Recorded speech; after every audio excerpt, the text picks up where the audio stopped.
Nuk shqyen më dyert, ja trendi më i ri hajdutëve të makinave mënyra si ta parandalonin mashtrimin.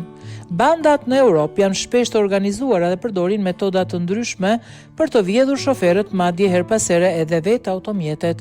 Metodat që përdorin janë përhapur duke evoluar, ato nuk kufizojnë vetëm në thyerje të hyrjeve apo për përdorim të forcës. Vjedhjet e makinave janë një fenomen që rritet me ritme të shpejta në shumë shtete europiane dhe autoritetet paralajmërojnë shoferët të jenë të vëmendshëm.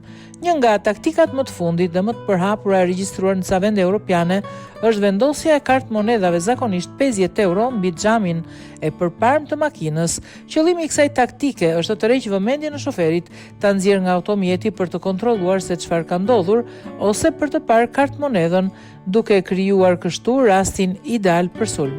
Reagimi i shoferit në këtë rast mund të rezultojë fatal.